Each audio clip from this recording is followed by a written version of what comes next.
Grâce à sa patience et à sa modestie, 3 convertis lui doivent une fière chandelle. De qui je parle? Je parle de Hillel.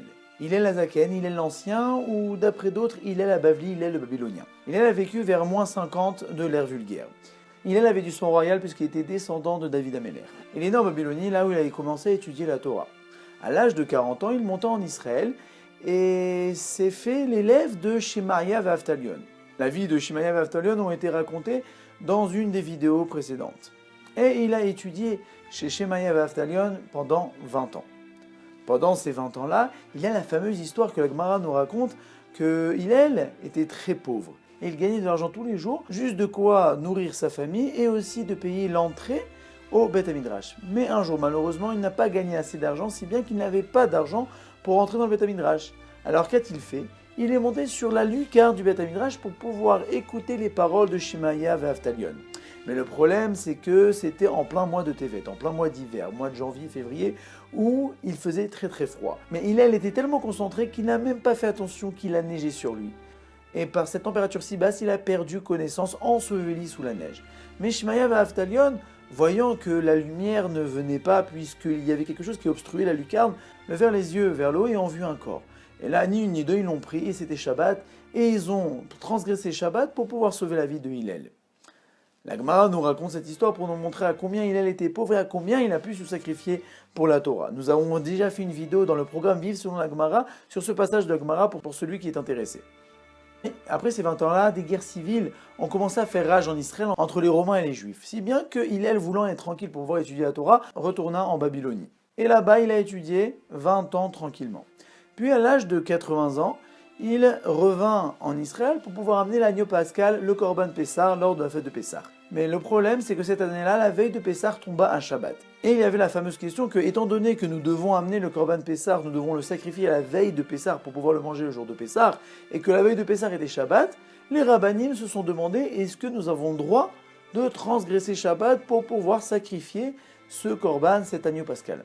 Et personne n'avait la réponse jusqu'au moment où Hillel est venu avec la réponse, puisqu'il avait appris de Shemaïa et Avtalion cette réponse-là. Et lorsqu'il a dit que oui, nous avons le droit de transgresser Shabbat, tous les rabbanim l'ont nommé Nassi du peuple d'Israël. À l'âge de 80 ans, poste qu'il exerça pendant 40 ans jusqu'à sa mort à l'âge de 120 ans. Son fameux compagnon était Shammai, aussi nous avons raconté son histoire dans la vidéo précédente. La Gemara nous raconte beaucoup d'histoires sur Hillel, sur sa modestie et sur sa patience. Une des histoires est la triple histoire des convertis. Un premier non-juif est venu chez Shammai pour lui dire « Combien de Torah vous avez, vous les juifs ?» Alors Shammai lui a répondu « Nous avons 2 Torahs. Une, la Torah Shebirta, la Torah écrite, et la deuxième, la Torah orale. » Et là, le non-juif lui a dit, tu sais quoi, convertis-moi, mais enseigne-moi juste la Torah écrite et je ne veux pas de la Torah orale. Et là, Shammai lui a dit, ça n'existe pas, rentre chez toi. Alors il est parti chez Hillel. Et là, Hillel lui a dit, ok, il n'y a pas de problème, je t'enseignerai la Torah écrite. Il a commencé à lui apprendre le Aleph Bet, l'alphabet. Aleph, Bet, Gimel, il lui montre chaque lettre pour lui dire d'abord comment se nomment les lettres de la Torah. Le lendemain, lorsqu'il revint, il a commencé à lui dire des lettres, mais avec d'autres noms. Ça veut dire, au lieu de lui dire que le Aleph était le Aleph, il lui a dit que le Aleph était le Bet. Et il a commencé à inverser. Et là, le non-juif lui a dit, attends, je comprends pas. Hier, tu m'as dit une chose, aujourd'hui, tu me dis l'inverse.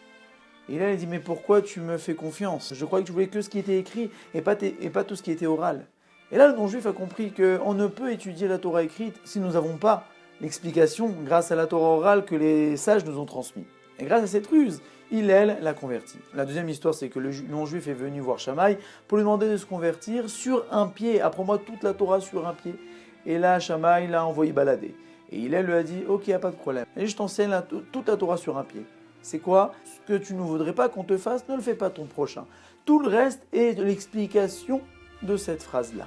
Et grâce à cette phrase-là, il a pu le convertir. Le troisième non-juif se baladait dans les rues et a entendu un rave qui racontait à ses enfants comment était vêtu le Kohen Gadol.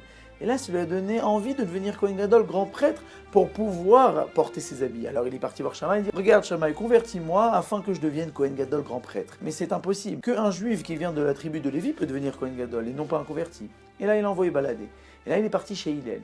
Et Hillel lui a dit « Ok, il n'y a pas de problème, mais avant de devenir un roi, on doit apprendre les lois de la royauté. Pareil, tu veux devenir grand prêtre, je dois t'apprendre les lois de la prêtrise. » Il a commencé à étudier la Torah avec lui, à le rapprocher peu à peu, et lorsqu'il est arrivé à la fameuse halakha qui dit que tout ce qui est étranger et qui se rapprochera des endroits saints du Beth Amikdash que le Kohen Gadol pourrait rentrer, alors là sera Chayav Mita, sera passible de mort. Et là, le non-juif dit à Hillel, mais ça s'adresse à qui?